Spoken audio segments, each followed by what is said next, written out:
Hey everybody, CVH here, and in today's video I wanted to go over a deck that I've used to a lot of success recently on the Legend ladder, and that is my own version of Control Mage. I actually call it Tempo Mage, as you can see here in the deck title there. Basically what I wanted to do was develop a versatile mage deck, so blue and yellow, intelligence and willpower, that was able to switch game plans a lot more easily than a traditional control deck or a traditional mid-range or token mage. A lot of mage decks are, especially the control versions, are sort of locked into that one game plan. And I wanted a deck that functioned like control against more aggressive decks, but was able to take it a bit more aggressive against slower decks like the Mirror Match or Ramp Scout. And this is sort of the build I came up with. There's a Marok Dragonborn at the bottom there, by the way, if you're looking for the screenshot.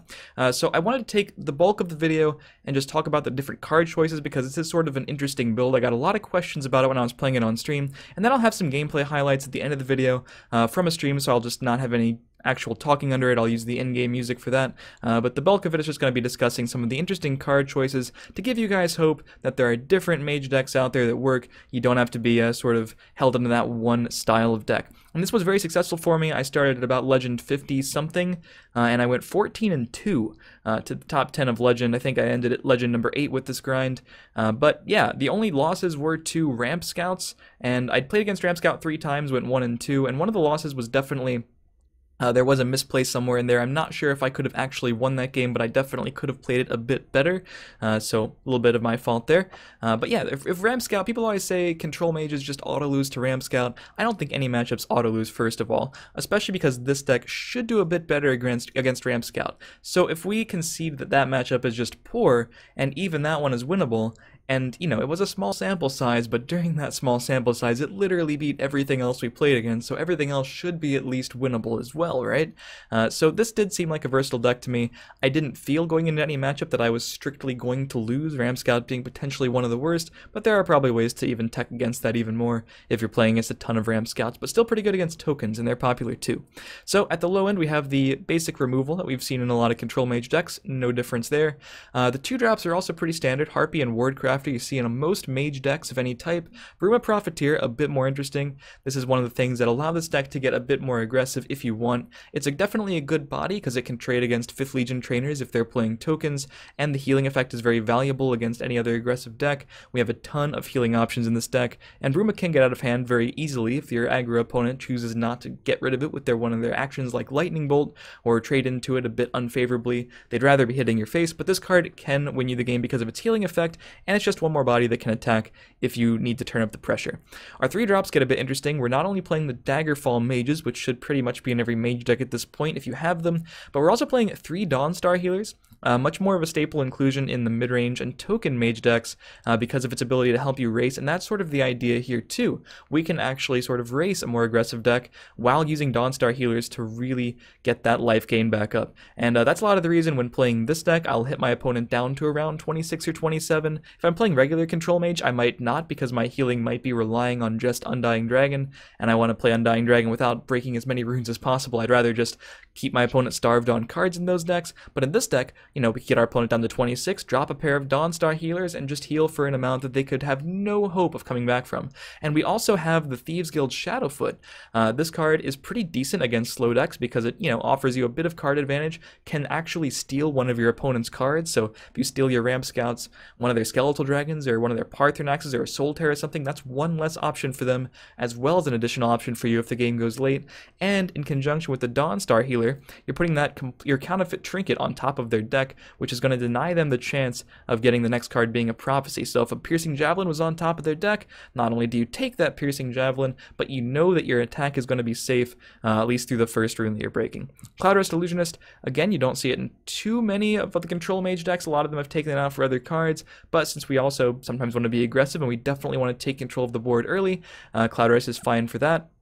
Just sort of goes back to the whole concept of tempo. We're using our magicka efficiently and doing as much as we can to take control of the game for the amount of magicka we're spending, just getting ahead of our opponent in resources and, you know, ahead of our opponent on board every single card we play. Hive Defender, just fantastic stats. You see this in every mage deck for good reason. Lightning Bolt the same, Iron the same.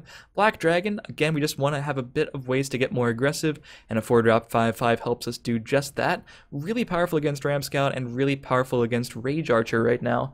Also really good against other blue decks like the other control mages. They might have to use Piercing Javelin on it because Lightning Bolt doesn't get the job done. Speaking of Javelin, nothing to talk about there. Pillaging Tribune is replacing Knight of the Hour pretty much in this version, again because I wanted things with better stats. I have no problem with Knight of the Hour in a strict control mage deck, but the fact that Pillaging Tribune is a 5-cost 5/4 instead of a 5-cost 3/3 has really helped this deck just add to the board that much more, so we don't feel like we're really missing turn 5 by playing some bad stat creature that's not going to allow us to keep the pressure up if we want to keep the pressure up. And yeah, Pillaging Tribune can give something drain while it attacks, which we can use with the Dawnstar Healer, so we can turn those aggressive pushes into a lot of life gain as well. Only 2 Ice Storms, mostly just a space concern. You could definitely be playing 3 if you find yourself only playing against a lot of token decks. You could also include Lydia if you're playing against a lot of token decks. It's kind of fitting that's on the screen right there because both of these cards could definitely be in there as well. Undying Dragon, we don't rely on it quite as heavily against faster decks as a normal control mage deck because we have so many other ways to heal like the Brumas and the Dawnstar healers. But Undying Dragon still a fantastic way to drain, I think, and this deck does have a lot of other heals, so you're frequently playing this as a 10/10, which is kind of cool there. And Kano, amazing card, shouldn't need to talk about this too much. And of course we have the top end of the control deck. 2 Dawn's Wraths, 3 Manticora, and the Marach. I knew I wanted to top at Manticora. It's a really powerful play by itself. Even if we're getting aggressive, Manticora can help us by removing one of their threats or one of their guards that's in our way while adding to our board, so a fantastic tempo play there. I didn't know exactly if I wanted to play the Marach though, a bit slow. I'm also not even playing Odoving, which is a fantastic control card. I guess you could play this as well if you're playing against a lot of token decks and you need one more way to close the game. Totally fine, but most of the games I was winning with this deck, even though I was playing the control basically the control role for the first half of the game, I did find myself getting aggressive against a lot of the other aggressive decks by around turn 9 or 10, in conjunction usually with Dawnstar Healers or Brumas, and just ending the game before they could come back on the board. And against slower decks, I was pretty much getting a little bit more aggressive from the get-go compared to how I would usually play, so a lot of those late game options didn't really feel too necessary. Dawn's Wrath might seem a little weird given that we do get aggressive eventually, but first you have to take control of the board, and Dawn's Wrath is still a great control tool for that. Also, if you are in a race situation where you're racing with a Dawnstar and a couple things in the left, and they start stockpiling their aggressive tools in the right to try to race you, Dawn's Wrath can be kind of cute as an aggressive option there, but definitely not the main purpose of the card. But that's the list. It was very successful for me. Again, a small sample size, but I did want to highlight this deck and some interesting card choices because it was something that's a little out of the ordinary, and it did get me to top 10 Legend on a very, very good win rate. So hopefully you guys can experiment with this and try your own versions, and just know that there are different versions of established decks out there that you can take to high ranks for sure. A lot of people say the meta's stale all the time, but I like experimenting, and I definitely like it when an experiment works out like this. So enjoy some of the gameplay from our ranked games on stream with it, and as always, if you've enjoyed the video, feel free to leave a like and stay subscribed for more Legends content. Follow my stream in the description, and I'll see you guys next time.